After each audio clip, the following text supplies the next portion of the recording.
Well, thanks so much for making the time.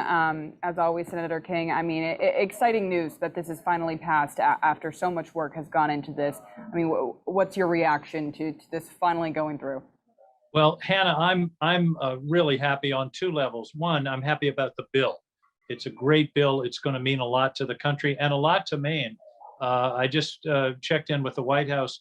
Maine should get over $2 billion of funding through this bill over 5 years.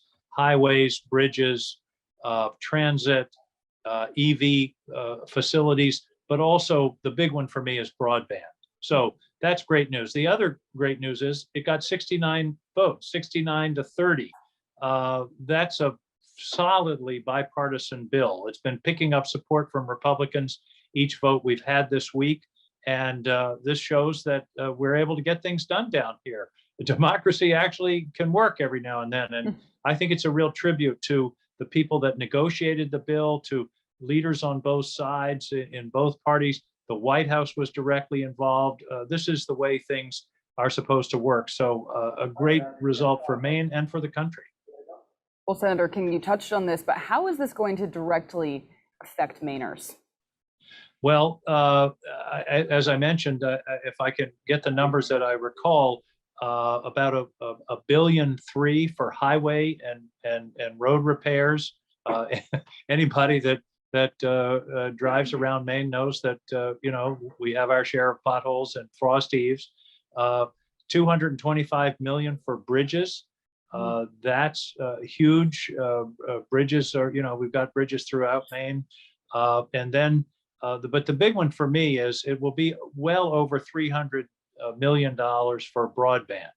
And when you add that to the 100 that was in the rescue plan that we passed back in, I think, March, that's going to just about do it for Maine. We should be able to connect pretty much everybody in the state.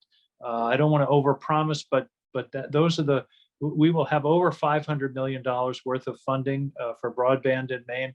The state's going to chip in their share. There'll be some other matching, and this is transformative, Hannah. This is going to change our rural areas. It's going to give people in small towns the opportunity to work from home, to work for large national companies. It's going to give seniors better opportunity to connect to telehealth, and kids can do their homework and connect to school if necessary. So that's the part that I'm most satisfied with, and it's the one I've been working the hardest on.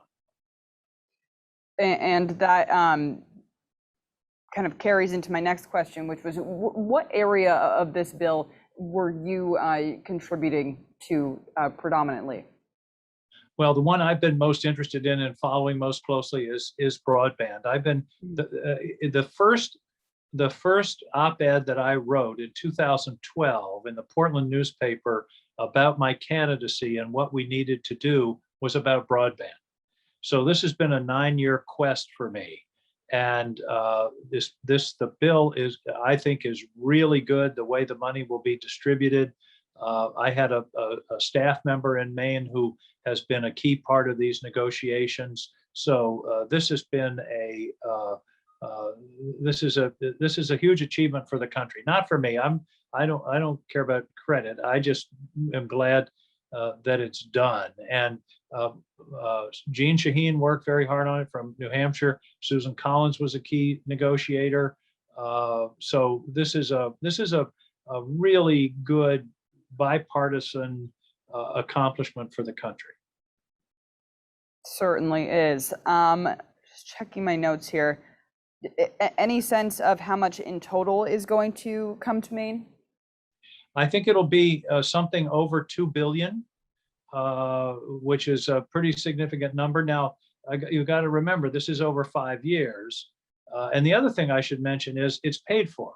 We're not borrowing this money. There are all kinds of different ways in the bill that this is going to be paid for. I don't think it's going to be inflationary because it's spread over a period of years.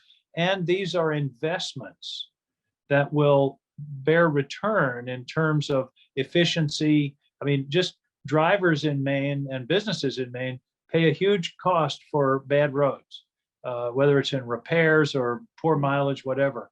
And so there are going to be concrete returns from this. So all in all, it's been an agonizing process. These negotiations actually started at the White House back in, I think, February or March, and have been sort of rolling on, fits and starts. We thought it was dead. It came back.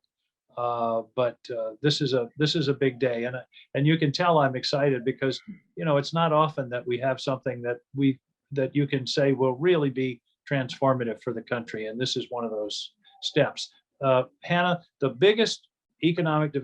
two biggest economic development projects of the 50s that led to the boom of the 50s, 60s, 70s, and 80s were the interstate highway system and the GI Bill that propelled millions into the middle class. And the first piece of that, this is the equivalent, I think, this is the biggest infrastructure investment since the interstate highway system. And next, we're going to be talking about investing in people, things like community college, pre-K, that I think is going to be as big a deal as the GI Bill.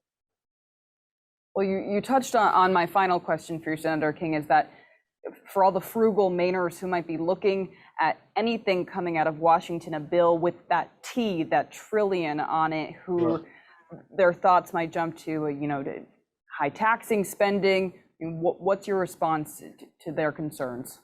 Well, there aren't any tax increases in this bill. That's number one. Number two, there was a lot of back and forth and negotiations. As I say, this was both parties. We got 19 Republican votes. We had 11 Republicans that were involved in the negotiations. And there were some things in there that they didn't like that came out as a compromise. And you never get everything that you want. My favorite philosopher, Mick Jagger, once said, you can't always get what you want, but if you try sometimes, you just might find you get what you need. And today we're getting what we need, and I think it's going to make a huge difference for the country.